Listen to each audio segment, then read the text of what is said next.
How's it going, my RWBY friends? In this video, I want to discuss the rather solemn fact that Volume 6 of RWBY is already at the halfway point. We are halfway done with this volume.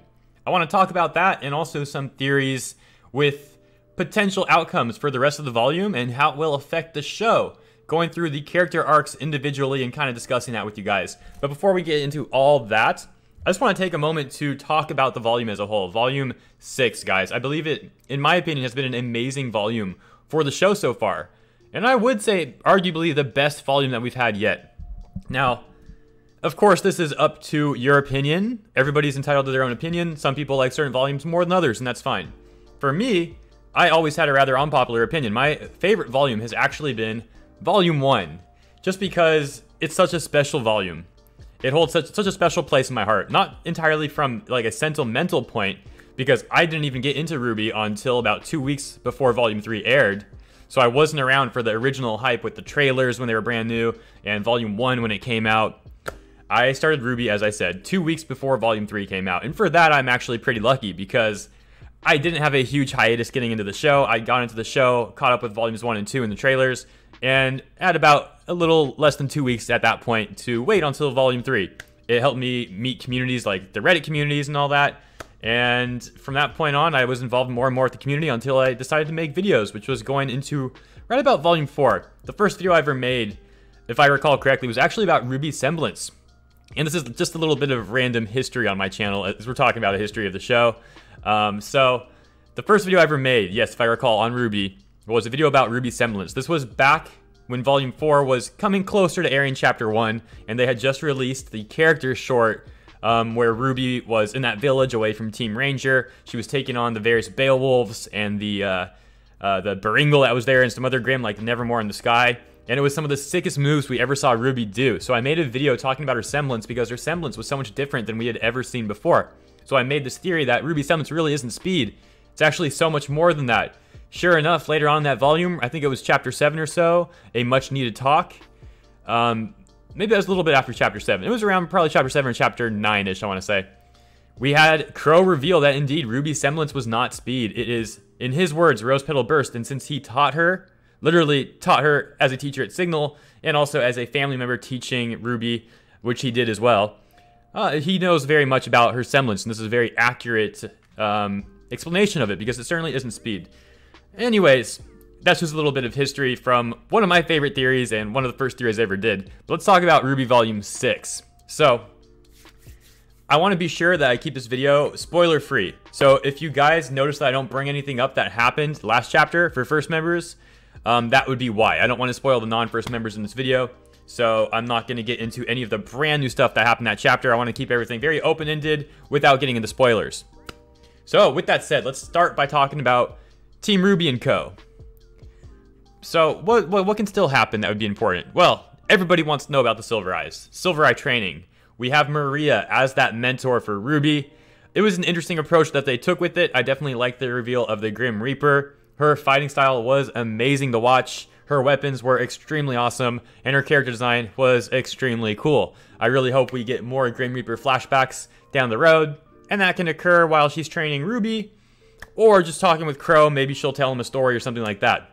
The point is, however, we're now at the halfway point of Volume 6, so any more screen time dedicated to a Maria flashback would definitely take away from whatever the potential outcomes are for the rest of the volume.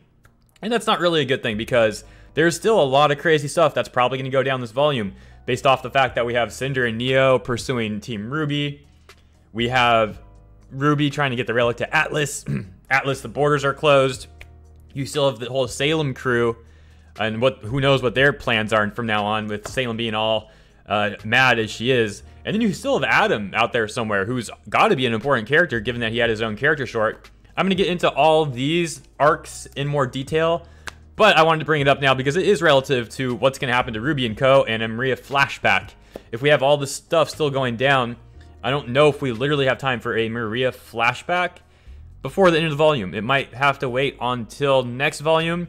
I still think something awesome that Rooster Teeth could do, that RWBY could do, would be to have the flashbacks during the hiatus. I'm just saying, I think that'd be awesome. We always had World of Remnant, except last volume we didn't have it. And I'm trying to remember, the volume before, I don't think we had it the volume before either. Yes, it's been gone for about 2 years now, if I recall. And that's kind of sad. I actually like the World of Remnant. I get what the critics say. It's better to just, you know, not rely on outside sources to explain details about the show. But personally, I don't mind that approach. We're on the hiatus anyways. There's no RWBY content coming out anyways, aside from Chibi, when that's airing. It's not even always airing. So why not have some extra content? And it was cool to hear Crow explain things, or Ozpin or Salem. It was just a cool way of narrating. And you know, maybe on a technical writing level, I don't know. I'm not a writer, guys. Maybe that's a bad way of storytelling on paper. But really, I think it was overall a net benefit that the majority of the fandom liked. So perhaps instead of World of Remnant coming back, we could get our Team Stark flashbacks or something. We could have a little mini-series during the hiatus. Literally could even be 2-3 minutes long, man. 2-3 minute long videos every week. And it doesn't have to be every week, because that's asking a lot, but maybe every week for 2 months, or maybe every other week for more than 2 months, or something, you know, something like that. Just give us something during the hiatus. Oh well. So that's a way of doing it. That's a way of giving us the backstories on Team Stark and Maria, and some of the backstories that we want on the show, without actually taking away screen time from the show itself. So that's an option on the table. Aside from Maria flashbacks, which I certainly want, I'm sure everybody else wants as well, because keep in mind, you know, what we saw of her was literally the last day that she had as the Grim Reaper. After her eyes were cut out, she even said she never wanted to pursue being a huntress again. She was too scared, even after the surgery, which, to her credit, her new eyes are not very effective. We saw that they have this blue tint to them. Now, we do know they need to be fixed.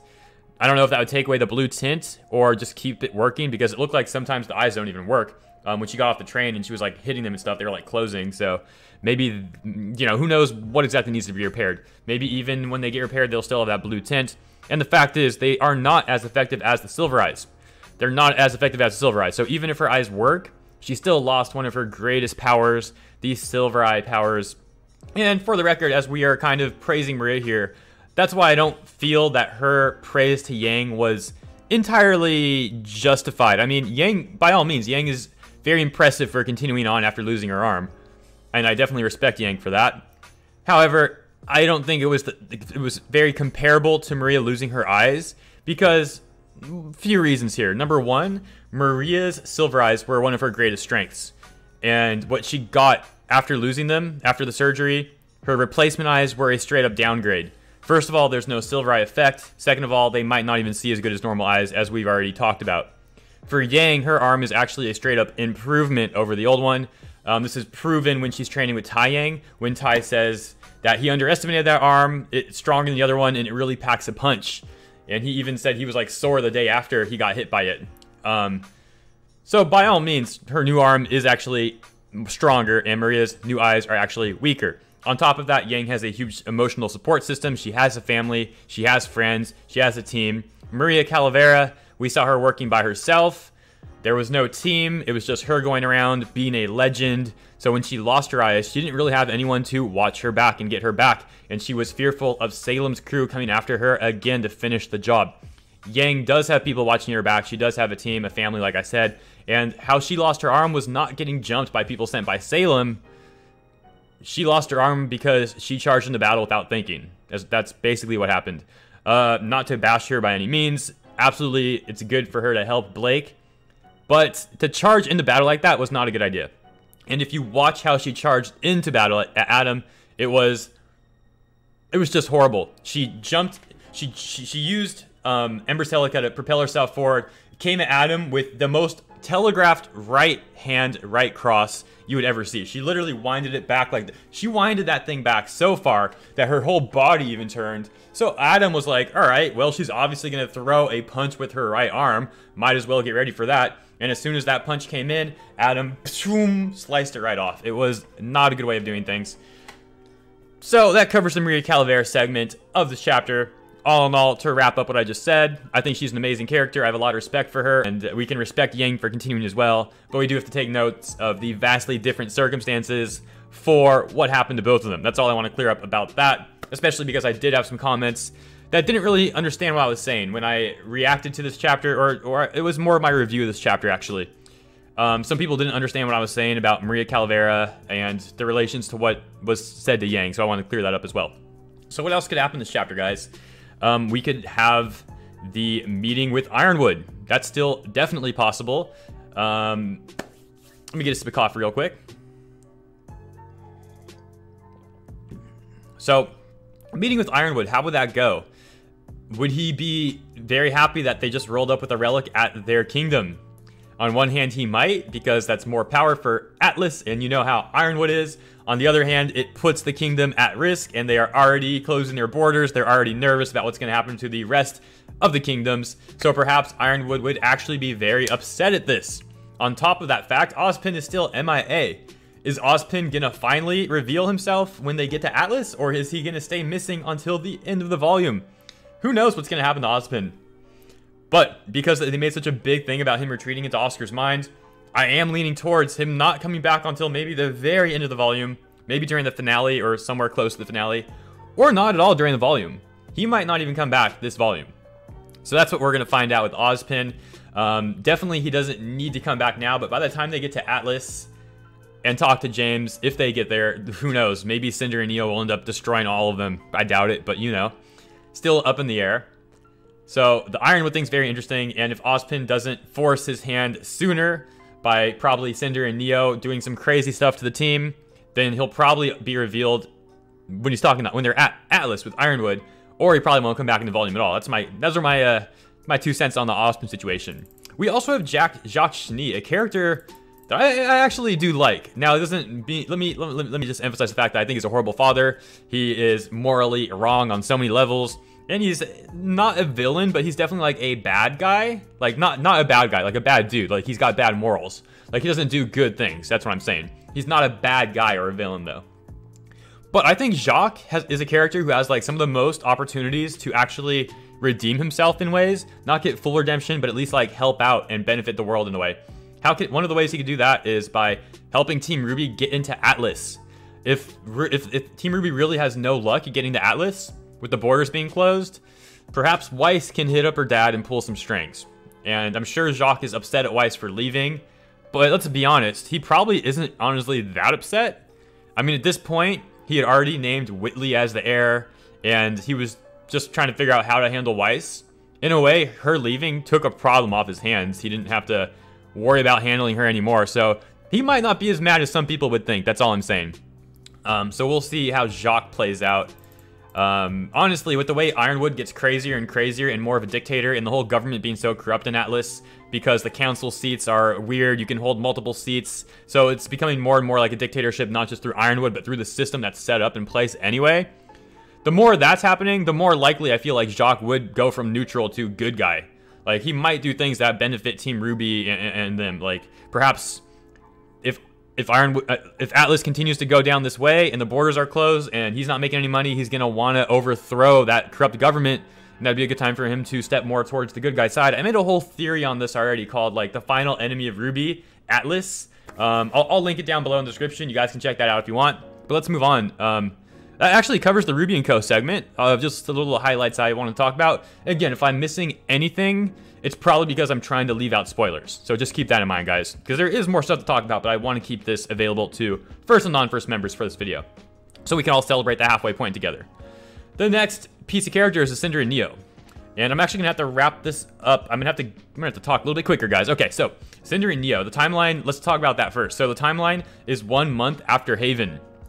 The original timeline was 1 month after Haven, when we saw Cinder meeting Little Miss Malachite. However, then we had a 1 week wait time from after Cinder met Miss Malachite, so that effectively puts the Cinder and Neo timeline a month plus 1 week after the events of Haven.